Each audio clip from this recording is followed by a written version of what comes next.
पुतना मावशीचं प्रेम घेतलंय ना? आहे ना. कोल्हापूर उत्तरमध्ये महायुतीमध्ये चढावड आतापासूनच दिसते.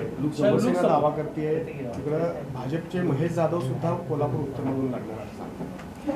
हे पहा, महायुतीमध्ये जे दावे प्रतिदावे चाललेले आहेत हे जिवंतपणाचं लक्षण आहे, लोकहिताचं लक्षण दिसते असं माझं मत आहे. कोल्हापूर उत्तरची जागा याच्यावरती माजी आमदार राजेश क्षीरसागर यांनी जो हक्क सांगितला याबाबत आपण प्रश्न विचारलेला आहात. ही वस्तुस्थिती आहे की राजेश क्षीरसागर साहेब हे 2 वेळा या उत्तरमधून पूर्वी आमदार झालेले होते. त्यामुळे स्वाभाविक आहे की त्यांनी या जागेवर आपला हक्क सांगणं. परंतु आपल्या सगळ्यांनाच हे ज्ञात आहे की पोटनिवडणुकीमध्ये ही जागा भारतीय जनता पार्टीनं आम्ही ही निवडणूक लढवलेली होती आणि खूप चांगली मतं आम्ही त्या निवडणुकीमध्ये जवळजवळ 80,000 मतं घेतलेले आहेत. त्यामुळं येणाऱ्या विधानसभेमध्ये ही जागा भाजपकडेच असली पाहिजे ही भूमिका आमची आहे. काय म्हटलं? नाही, उमेदवार आमच्याकडे अनेक आहेत. तुम्ही महेश जाधव साहेबांचं नाव घेतलेलं आहे, राहुल चिकोडे साहेबांचं नाव आलेलं आहे, नाना कदम साहेबांनी ही निवडणूक लढवलेली आहे, कृष्णराज महाडिक इच्छुक आहेत, आणखीन 1-2 इच्छुक निर्माण होऊ शकतात. आता हा मी सांगितल्याप्रमाणे कोल्हापूरसाठी भाजपचाच आमदार या भविष्यामध्ये उत्तरमध्ये होणार आहे. उमेदवारी कोणाला द्यायची हा सर्वस्वी निर्णय हा पक्षाचा असेल. मग त्यामध्ये महायुतीचे सर्व नेते निर्णय घेतील. त्यामध्ये सन्मान्य मुख्यमंत्री असतील, सन्मान्य फडणवीस साहेब असतील, सन्मान्य अजितदादा असतील आणि ते ज्या उमेदवाराला उमेदवारी देतील त्याच्या पाठीशी हे सगळे लोक उभे राहतील याची मला खात्री आहे. नाही, सर्वे मी अजून पाहिलेला नाही आहे परंतु तुमच्या मनात जे आहे तोच सर्वेमध्ये नाव आहे.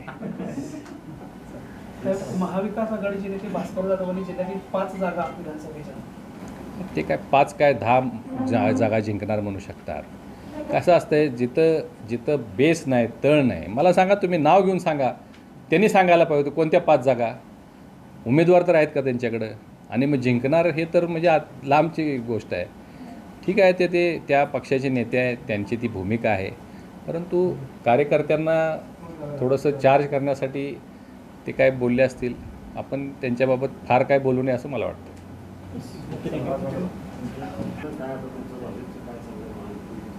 उद्या आणि परवा आमच्या कोर कमिटीच्या बैठक आहेत मुंबईमध्ये. मी जी 12ची कोर कमिटी आहे त्यामध्ये मी आहे. परवा दिवशी 24ची कोर कमिटी त्यातसुद्धा मी आहे. आमचे आता प्रभारी म्हणून उपेंद्रजी यादव हे प्रभारी आहेत आणि सहप्रभारी अश्विन वैष्णवजी हे दोघेही उद्या येत आहेत आणि या सगळ्या संदर्भात मंथन होईल. 21 तारखेला पुण्यामध्ये सकाळी 10 ते संध्याकाळी 6 आमचं राज्यव्यापी अधिवेशन आहे, ज्यामध्ये सर्व पदाधिकारी आणि प्रमुख कार्यकर्ते नेते सगळे उपस्थित असणार आहेत. त्या मेळाव्याला गृहमंत्री अमितभाई शाह हे सुद्धा उपस्थित असणार आहेत आणि तेही मार्गदर्शन करणार आहेत. लोकसभेमध्ये झालेल्या ज्या गोष्टी होत्या किंवा जे नरेटिव्ह सेट केले गेले होते, आता हे निश्चितच आहे की खोट्या आणि चुकीच्या नरेटिव्हमुळं तो निकाल थोडासा तसा झाला. काही जरी झालं तरी देशातल्या सर्व नागरिकांनी प्रधानमंत्री मोदीजींना 3ऱ्यांदा पंतप्रधान बनवलेलं आहे आणि या महाराष्ट्रामध्ये जी काही पडझड झाली त्यामध्ये 1.5% मतदान अधिकचं मिळालं असतं तर आमच्या आणखीन 9 जागा निवडून आल्या असत्या, असा एक ॲनालिसिस रिपोर्ट तयार झालेला आहे. आणि ती कोणत्या कोणत्या क्षेत्रामध्ये आपण कमी आहोत, कोणत्या मतदारसंघामध्ये किती कमी आहोत आणि त्या संदर्भात काय भूमिका घ्यायची या संदर्भात आता सगळं कार्य सुरू आहे.